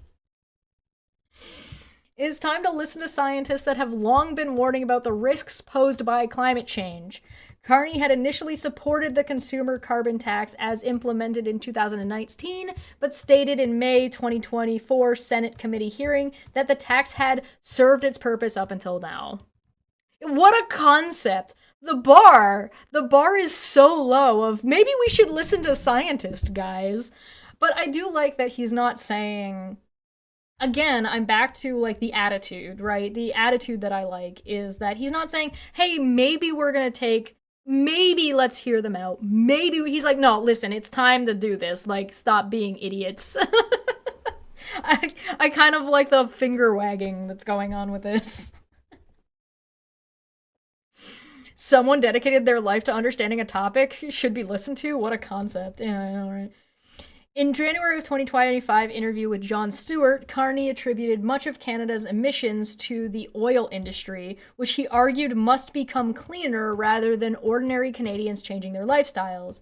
And so this is where I'm thinking, like, the pragmatism comes in. You're not going to get rid of oil in its totality, nor do I think you necessarily should get rid of oil in its totality. I don't think you can, and I don't think it's feasible, and I don't think it's reasonable to have no carbon emissions. Breathing is a carbon emission. You're not going to get rid of carbon emissions in their totality, but listening to scientists and trying to do what you can to not eliminate the oil industry, but make the oil energy cleaner, and putting the onus onto industry instead of just your day-to-day people. Especially, like, if you watched Maddie, a PhD in this field that came onto Debate Hub, she was saying this exact thing. She was saying that industry is the one that's doing this. It's great, and you should still do what you can, but industry needs to be focused on. So seeing a politician with part of that as his driving focus, who has a history of making these attempts in big industry and holding big industry accountable, to me, I think is at least a step in the right direction. During his literal leadership campaign, Carney proposed replacing the existing consumer carbon tax with an incentive program that rewards green choices while keeping tax on large industrial emitters. We talked about that already. He also promised to introduce a carbon border adjustment to penalize high polluting foreign imports. Carbon border adjustment. Housing. In March 2024 op-ed in the Globe and Mail, Carney advocated for a low-carbon housing policy favoring densification over sprawl. He argued that it should be easier for a home builder to densify by eliminating unit maximums, abolishing parking minimums, and allowing taller buildings and more density near transit lines. Okay, so this is something interesting. I don't totally agree with this. I like the more density near transit lines. I'm not convinced about eliminating unit maximums and abolishing parking minimums. I'm not totally sure on that. I'm not sold on that one. However, I will point out that it says he argued that it should be easier for home builders to densify, not that it should be just a flat, everybody should be allowed to do whatever they want. So I'm not convinced by this. There's still going to be bylaws for local areas, and I'm not, again, back to what Maddie was saying on Debate Hub, that when there's more densely populated areas, you end up creating these hot spots of carbon emissions and climate change issues. So if you're going to do this, you're going to have to propose a way to do it that is going to offset that shit. So I don't hate it. There are things about this I agree with. I think I'm going to need more than just what is listed here. Again, I'm not reading the entire op-ed right now, so perhaps there's more there that can be discussed. We'll see. I may or may not agree with this in its totality.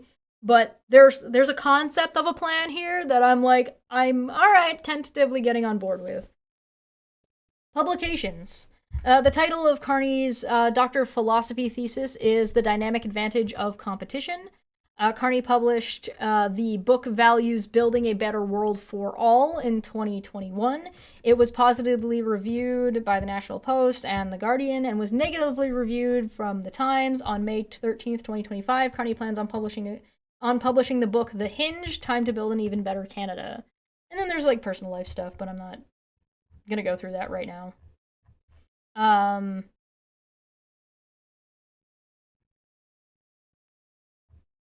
And that's just going to be for the election when it comes out. But yeah, there you go. His personal life's really short. You'll notice that there's no fucking tab. There's no headline for controversies, which is interesting.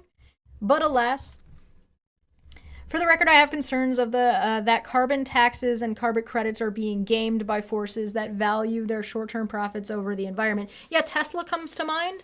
Canada actually stopped their carbon credits, and then 2 days before that announcement, Tesla allegedly sold a shit ton of cars, and then claimed a shitload of money.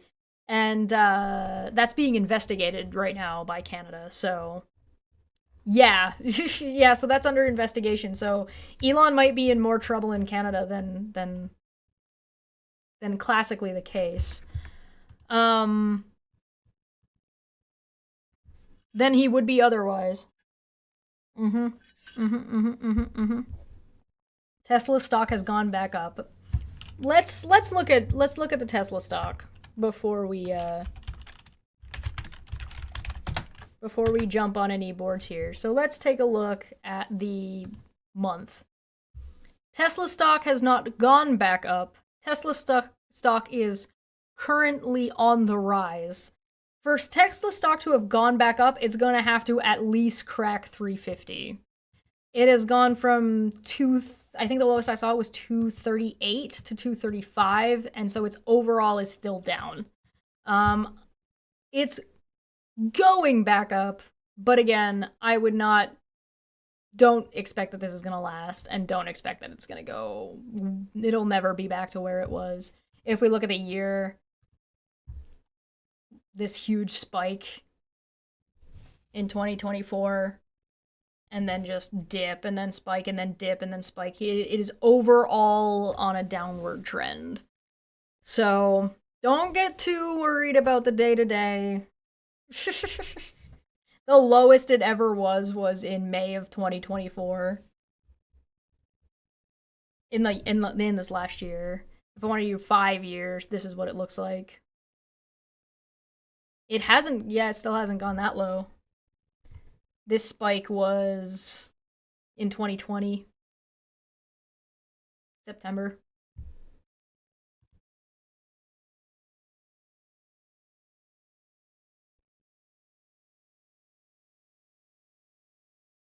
So, we'll see.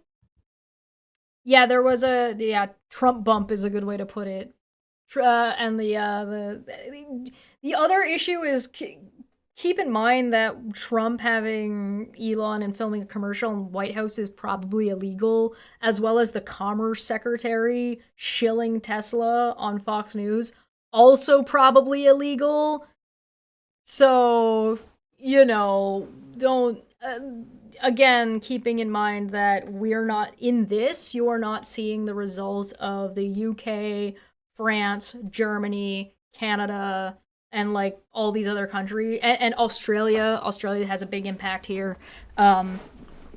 Fucking super duper fucking Tesla over.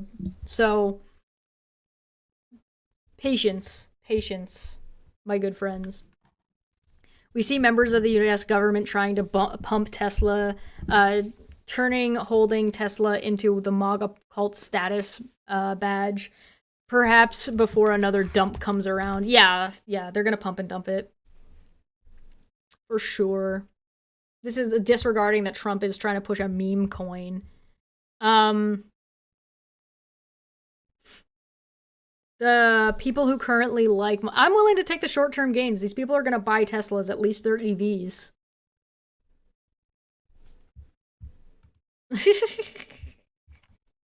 It's very illegal, but who's going to do anything about it? I don't sneeze at the judges right now. The judges are fucking taking Trump to fucking task at the moment in court. So don't count your eggs. Don't count your eggs as broken before they've hatched. All I'm saying is don't be too pessimistic before you've tried. The point is failing should not be a deterrent in these current times. The point is to keep trying and keep going, regardless of whether or not you think it's going to succeed, because it's the right thing to do. So, shall we take a little bit more of a look here and see like the kind of stuff that Carney is putting out? So this video came out today. Again, I know I'm on Twitter. This is the only place I could find it. This is as of March 24th, so this is today, and I'll just play it real quick for you. It's bullies. This is what I can't stand in the world. And we're the country that stands up to bullies. Yeah. And I hope, and I know that you will, but I hope we continue to be the good guys. What does Canada mean to you? Like, how does it? Canada means everything. I wouldn't be anything without Canada. The Canadian taxpayers subsidized our housing, gave me a fantastic high school. They had a television studio. You get that education. Yeah. You get that perspective. Yeah. I mean, you're talented, but you get the opportunity to express that talent. I mean, you are talented. Yeah. Well, thank you. That's very kind. No, I got to. I think you're gonna do big things. I hope so. Thank you. That's very nice. No, but I worked at the CBC. In fact, I didn't know that. Yeah. Okay. I did. Do you think we should get rid of the CBC? No, Because there's a guy who says we keep should the just get rid of the CBC. CBC. Okay, That guy's wrong. He's wrong. No, no. But this thing about still being Canadian and always being Canadian, and it's about values. It's about an attitude. You know, the attachment to this country that gave you these opportunities, gave me tremendous opportunities, obviously. Going anywhere in the world and people find out you're Canadian, you're the good guy. Yeah. And sometimes you got to get those elbows up. Yeah. But only for as long as is necessary, and then you go back. I've always said that nobody should confuse Canadians' kindness with weakness. Yeah. You know? Exactly. Yeah. And that's why I want to endorse you, by the way, because I think you're fantastic, and I think you're going to do great things, and you're going to protect Canada, and I think you're Well, it sounds like damning with faint praise, but I think you're reasonable, and I think the world needs more. You know what? Grown-ups. We need more adults, dude. There's something special about Mike Myers saying that we need more adults, dude.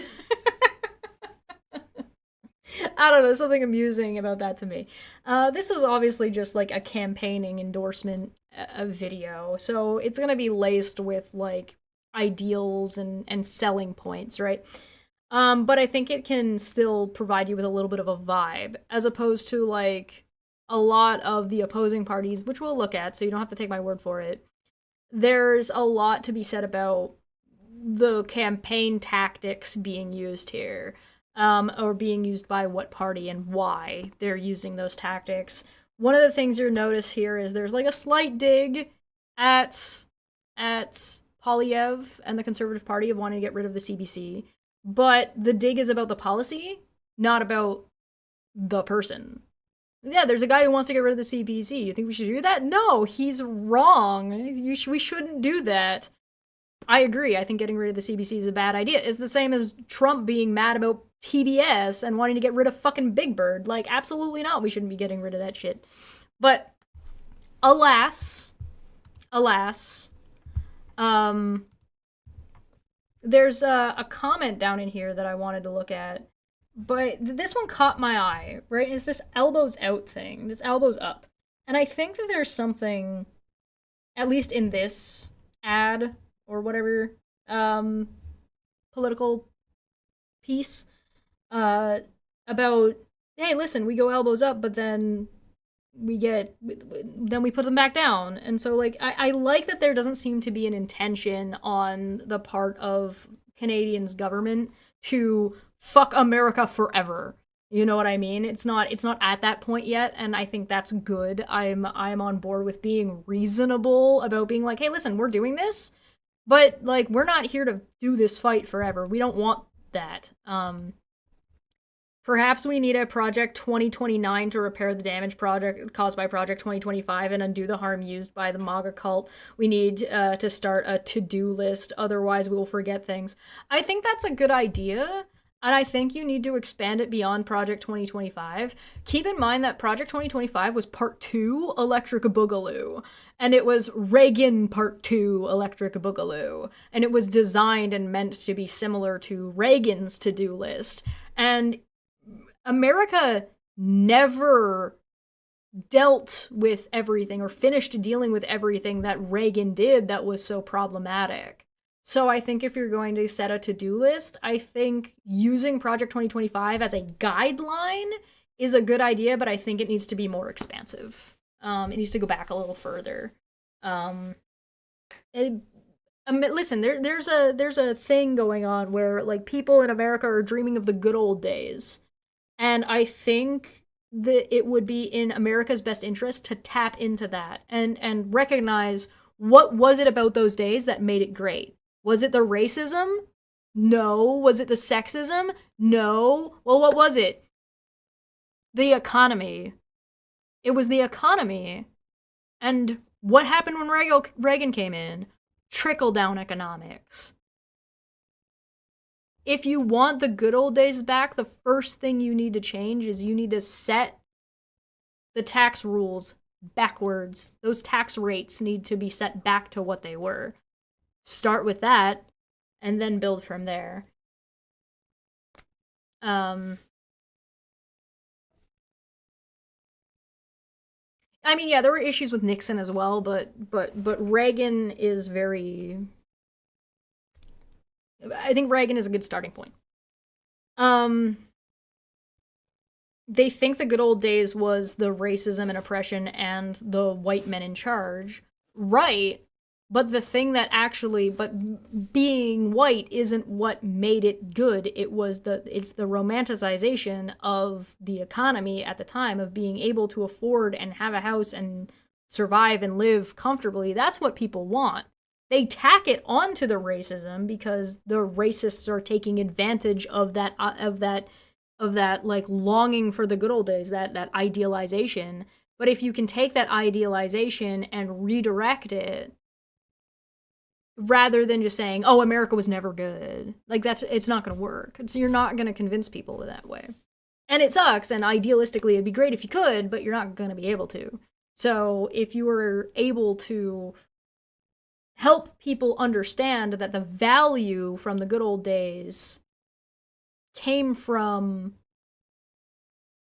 the economy, which I don't think is a hard stretch. I don't think it's a hard reach to convince people that it was the economy that made America great.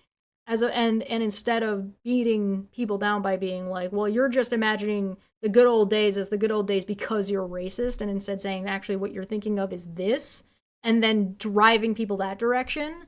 Listen, a mallet is not always the answer to every problem. As much as I agree with absolutely beating down racism, and I absolutely agree with beating down trans people, or transphobic people. The coffin. So there's a joke. If you don't play games, you won't get the joke. There's a coffin in the game Bloodborne that changes the gender of your character. So gamers have there's lingo that's like trans people need to get in the coffin, and they're talking about this coffin that lets you change your gender in a game.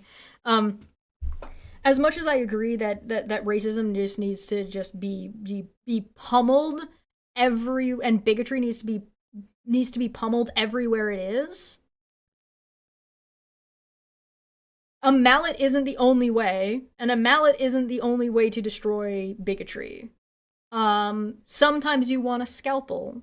Sometimes you want a mallet. And it's not the mallet isn't an answer. It is certainly an answer that you have access to. It's just not the only one, and it is not always the best tool in every situation. So sometimes you want a nice, clear sniper shot. Sometimes you want to go in there with a set scalpel and cut away. And sometimes you want to bash it the fuck over the head with a goddamn mallet. I'm down for that. Use the right tool for the job.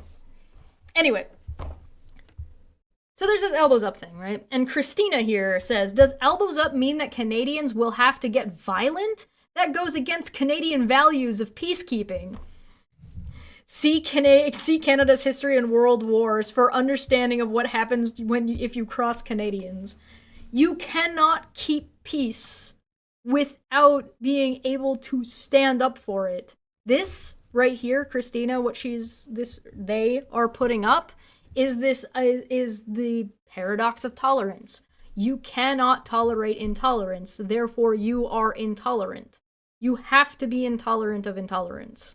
Otherwise, intolerance permeates everything. You don't let a Nazi into your bar, because if you let a Nazi into your bar, even if they're the nicest Nazi ever, one, they're still a Nazi, and two, they're gonna bring all their Nazi friends, and now you have a Nazi bar, and nobody wants a fucking Nazi bar. Elbows up is not about Canadians getting violent. It's about protecting yourself and being aware of threats around you and acknowledging when those threats exist and protecting yourself from those threats. And Canadians are not afraid to get violent, if that's what it comes down to. The thing is we'd really rather it not get violent. It's as simple as that. But the ignorance in this statement, it's a hockey term. Elbows up was a term used in hockey, basically telling the players to get more aggressive with their playing style and to push the puck into the opponent's zone. That's part of it, but not quite. It initially came from a specific hockey player that literally elbowed motherfuckers in the face. So, like, if you checked this man into the boards, he would turn and he would swing his elbow out every fucking time. And it was a bloody affair. It's a pathetic play on hockey terminology, just as they're doing in this video. I think this person is angry. I think they're angry. The left only knows violence. Sure, Jan. Sure. Our peacekeeping duties ended when we answered the call to help the very nation that we now find ourselves defending against. Cool, eh? And here's the thing. To pretend that peace doesn't come at a cost is ignorance at its finest. But I got curious because I was like, who is this? Who are we talking about here? What is their thing? What's their shtick? What's their deal? And surprise, surprise, dog go to the moon. Uh-huh. Apparently they're an author, but I don't know what about.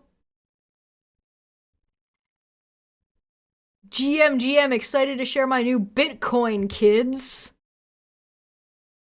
Mm-hmm. Yeah-huh. Bitcoin kids. You're targeting a Bitcoin at children? You're targeting a meme coin, a financial investment at children.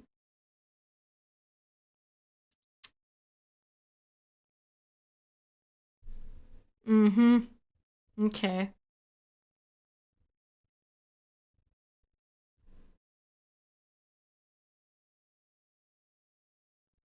Mm-hmm. I am a Canadian. I don't know what the fuck elbows up means. Google it. But I'll play the video. Let's go. Mr. Prime Minister, Mike Myers, what are you doing here? I just thought I'd come up and check on things. You live in the States, Yeah, but I'll always be Canadian. but you live in the States. Yeah, so? Do you remember Mr. Dressup? The children's show on CBC? What were the names of Mr. Dressup's two puppet friends? Casey and Finnegan? Bud, Spud? Howie, Meeker? Capital Saskatchewan, Regina? tragically. Hip? You're a defenseman, defending a 2-on-1. What do you do? Take away the pass, obviously. What are the 2 seasons in Toronto? Winter and construction? Wow, you really are Canadian. Yeah. But let me ask you, Mr. Prime Minister, will there always be a Canada? There will always be a Canada. All right, elbows up. Elbows up.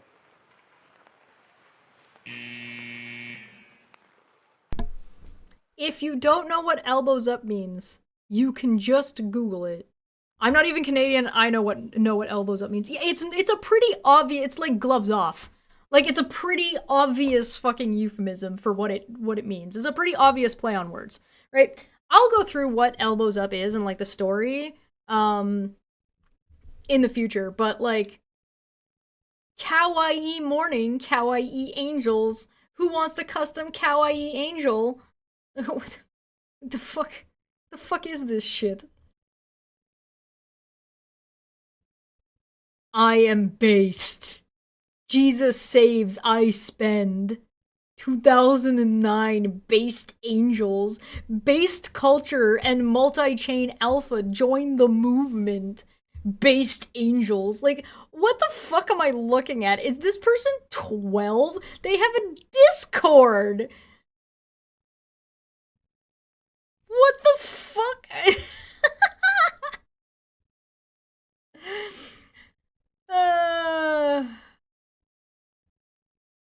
Jesus Christ.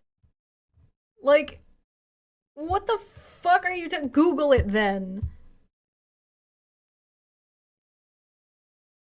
Getting one of those things will put you on a list. Yeah.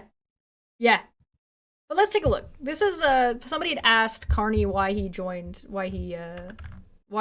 is finally going into politics. Clear what you know, but let's be clear what, you know, my international experience. I understand how the world works.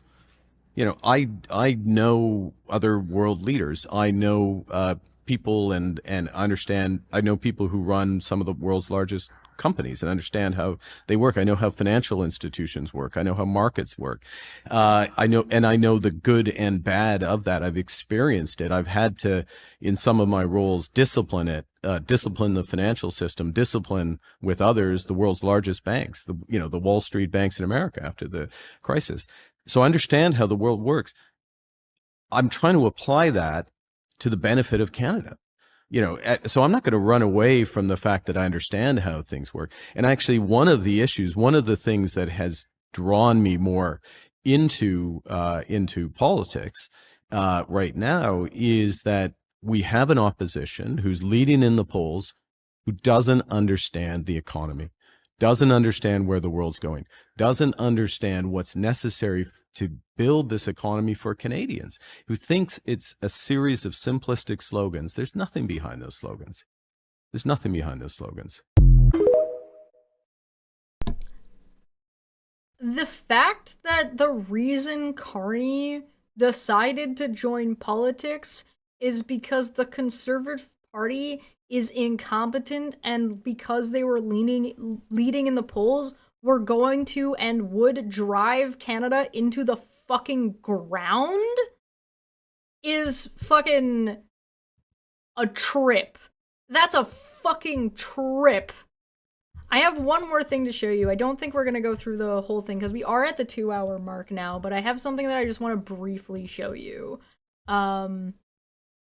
And this is, it's only 2 minutes long.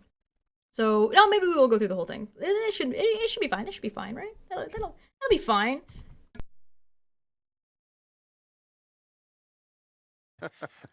You have not been elected in you recently... Sorry about the microphone. Yeah, no problem. I'm a pretty tall guy. You have not been elected in a federal election yet, and you recently flew to Europe on government wide-body jet at the expense of at least $500,000. So the question I have for you today, and maybe I'll say this before I ask the question, these people around you all paid for that flight, and you've not been elected yet. So will you commit to refunding these taxpayers for that flight? So, for anybody who's unclear, this guy is asking a question that the Prime Minister of Canada used taxpayer money to go to the UK to talk to the premier, no, not premier, the Prime Minister of the UK and the King and France. And they're asking, because he is unelected, which is not true. That's not how it works. So basically his question is incredibly like, what's the word I'm looking for? There's a fallacy here, and it's the fallacy of when did you stop beating your wife? The loaded question fallacy. So not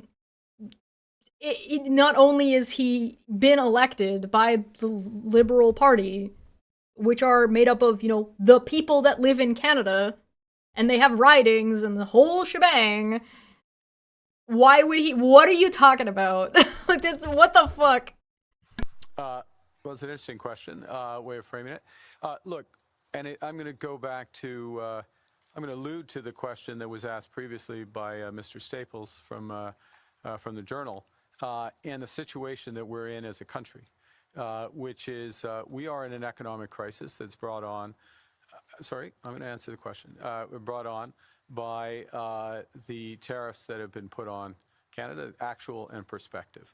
One of the challenges... The economic crisis was brought on by former Prime Minister Justin Trudeau, and you were his advisor at the time. I think you would find... These people did not create that problem. I certainly... hey... Nobody in Canada created that problem. Nobody in Canada created that problem.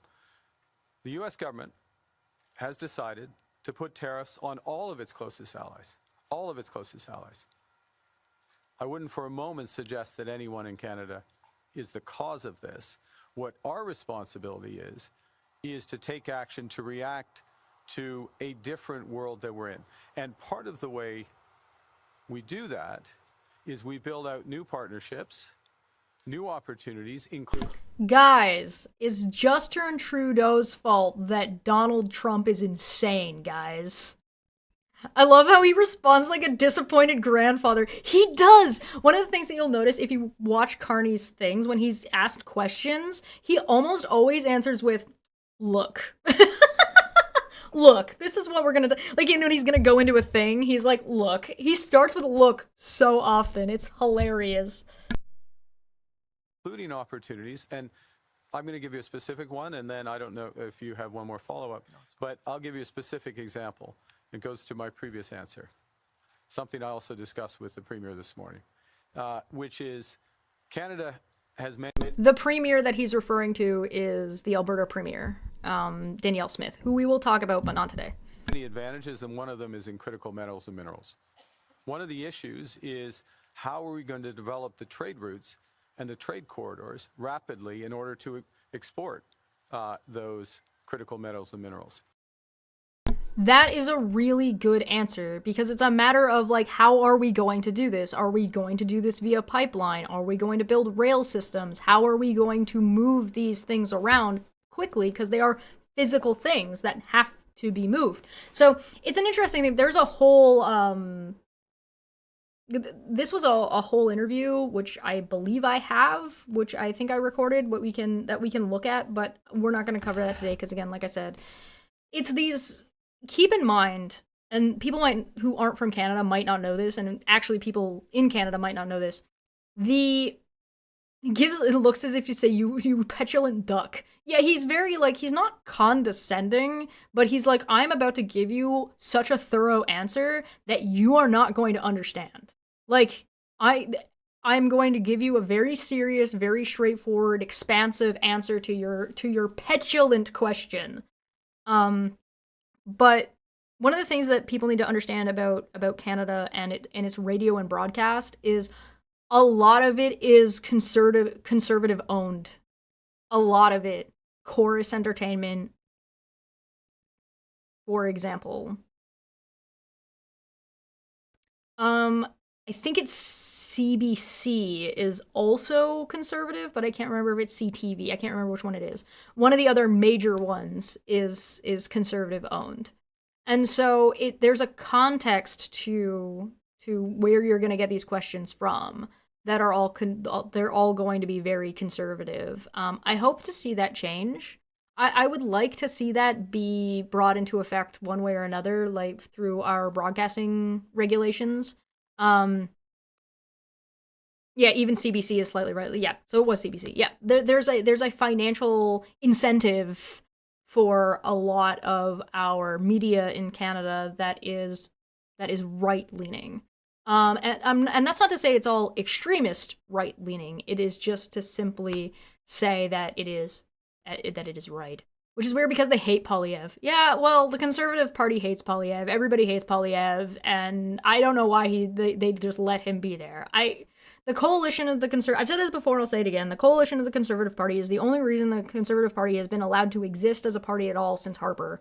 And they need to split back up for the health of their own party, for the health of the country, for the health of the country's politics. And if I wanted to be a little bit more extreme about it, I would say that this is ostensibly right-wing extremism, far right-wing politics, co-opting center-right politics, which is far more reasonable, and at least people that are willing to work together for progress as opposed to the regressive, which is what you're seeing now. Current conservative has been overtaken by, like, the whole right wing is just made up and has been co-opted by extremists.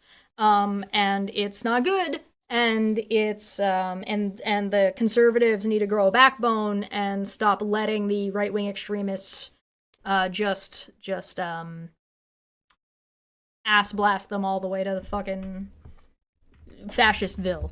Again, Poilievre is an authoritarian. It's a bad time. He regularly berates people in his own caucus. I guess maybe caucus isn't the right word. In his own group, so like other conservative prime ministers.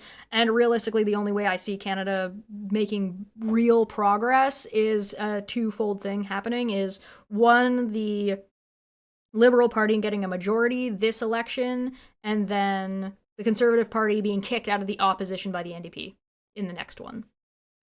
So I'm totally content with an NDP leadership. I am totally like a prime minister NDP-led government. Not this year.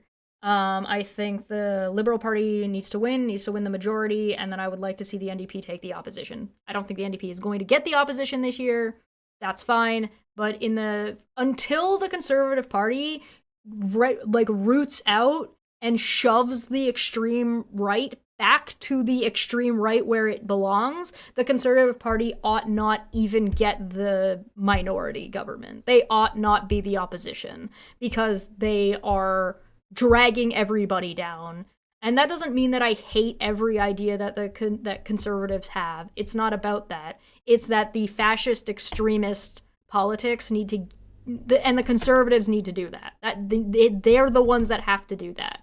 It's their problem. They need to do it and root it out. I'm more than happy to help. I'm more than happy to help point that out and deal with it, and that's fine. But help me to help you. Help me to help you. Help me to help you. Anyway, tomorrow we're gonna make fun of Jordan Peterson because he's a piece of shit, and everybody in Canada hates him. The same way everybody in Canada hates Wayne Gretzky because he's a douchebag. And then I want to talk about we're gonna compare Polyev and Carney, and we're going to talk a little bit about this and Danielle Smith, because there's been some big shit that's happened, but we're probably going to do that. I think I'm going to push... We'll talk about fucking Peterson on Wednesday, and tomorrow we'll talk about Danielle and Polyev, because I think it's more pertinent. The fucking dipshit McFuckface Jordan Peterson can fucking wait. He can wait his turn. Back of the line. Back of the line. They better. He's an anchor around their necks because of his relationship with Trump. We are going to talk about that tomorrow. All right. I'm going to get out of here. Thank you for joining us. I'll see you later. Have a good day. I got shit to do. Goodbye. Have a good time. So long. I'll see you tomorrow. Happy Monday. Have a good week, everybody. Bye.